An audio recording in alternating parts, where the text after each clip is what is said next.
Hello and welcome to Back to School Night with Mr. Rareco. I am the teammate 7th grade social studies teacher. I'm going to get you started by taking a look at my Canvas page. You're probably going to hear a lot about Canvas this school year because that is where I'm going to be doing the majority of my work. I spent the last school year teaching entirely online, so many of my activities are already built and designed to be done online. And in a school year where flexibility seems like it's going to be a very important factor, we are going to be as flexible as possible.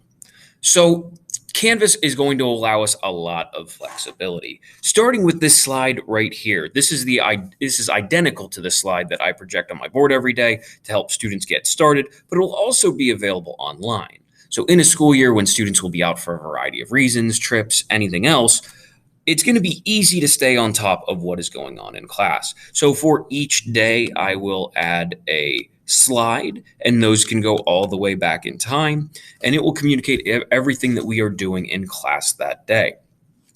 Also, since we're doing most of our work on Canvas, all work can also be completed at home. While there are other things that we do in class, the majority of the assigned classwork will be able to be finished just in Canvas.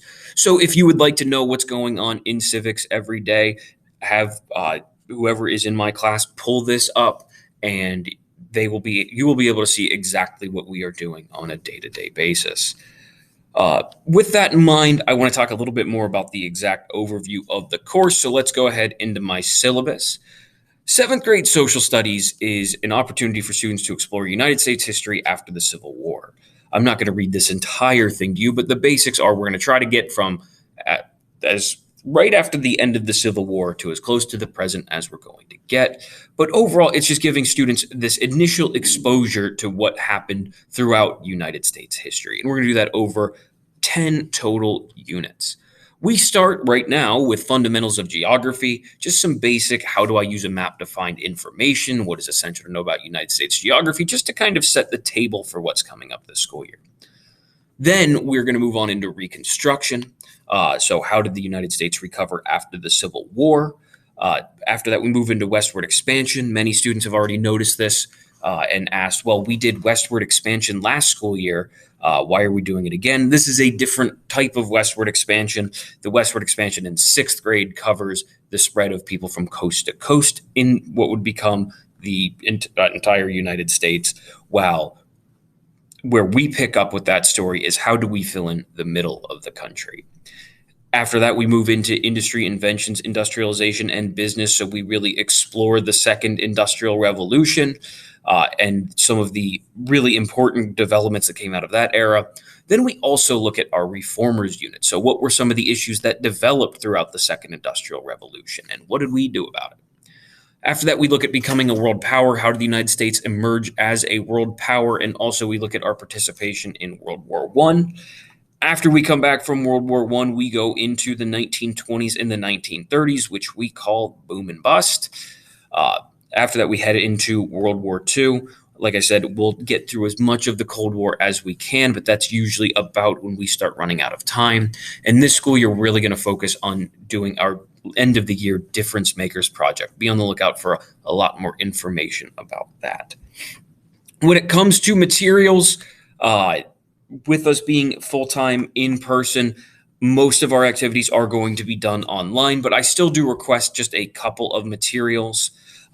One is a binder or a notebook of some kind, just to keep track of the few papers that I give. I would also like for students to, if I have some that they can borrow, but I would like if students would bring their own headphones. And again, this has been pretty solid through 2 weeks of school. And then also a writing utensil of some kind, pencils, pens, whatever they choose to use.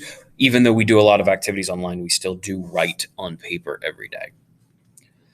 As far as my expectations go, one of my biggest ones is just I'm asking students to follow school-wide behavioral expectations through Warrior Pride. Probably one of my biggest things is just that students complete all projects, tests, and quizzes. They can do that by checking their assignments and tasks for class daily. But really one of the biggest things is just making sure that work is going to be turned in. Students should use their time effectively by making good choices. But finally, one of my biggest ones, I don't give much traditional homework. I want students to be able to discuss what they learn at home, though. So I find it to be significant, or a very important part of social studies is talking about what we're learning. So do me a favor and please ask, what did you learn about in social studies today? As far as grading goes, most of the grade will be classwork or projects. I do give occasional quizzes and tests, and we will have some discussion posts that students will complete independently, and then we will talk about as a larger group. And then finally, contact information. The best way to reach me is via email at drerko@gazdpa.org. I'm pretty diligent about checking during school hours, and if it pops up after school hours, I do get to it. So please just reach out to me in any of those ways. And one other thing, if I go back to my main page, is there is a button here for have a question, and then you can also access that through the last thing that I want to talk about, which is our school home connection guide. So this is a website that Mr. Allinger and I built over the summer, and it's meant to be a way to help parents and students and teachers connect at home. So this page contains a couple of very important things. So we have our table of contents. We'll talk about learning outcomes, frequently asked questions, helpful resources, and a student work showcase. So let's talk about learning outcomes. So this is a lot of what I just went over. If you would like this information about what we talk about in each unit, also there is information about our Pennsylvania State academic standards if you would like to take a look at those. There's also a frequently asked questions section. So just some things that you can do to support students from home, our social studies teaching philosophy, how to use Canvas and Skyward, our teacher contact information, or like I was talking about, if you have a question, you are welcome to submit one. So all you have to do is type in your email, your name, who is the 7th grade social studies teacher, and what is your question, and that will automatically go to our emails, and we will get back to you as quickly as possible. One of the biggest things that we worked on was putting together a collection of helpful resources. So we have some text-based resources, web-based resources that we use occasionally in class, a lot of good YouTube resources, the collection of videos that are available on the internet are very strong and can really help students grasp some key concepts. There's also some skills practice resources that are available. Just again, if anybody's looking for some additional practice, maybe some additional things to look at, these are all great resources to use. And the last thing that I want to talk about is a student showcase. We do some consistent projects. So with this student showcase, you can get an idea of maybe what some of these projects are going to look like. We do a reconstruction choice board project, a westward expansion letter project. We did an innovations, inventions, and inventors brochure project. And it looks like I'm progressing a little faster than my internet is capable of keeping up with. We did a reformers choice board, a becoming a world power choice board. So this is just, I feel, a great way for students to maybe get some idea of what these projects that they'll have the opportunity to do as we go forward this school year. Again, those should load a little bit more quickly for you than for me at the moment. But overall, that is the basics of 7th grade social studies.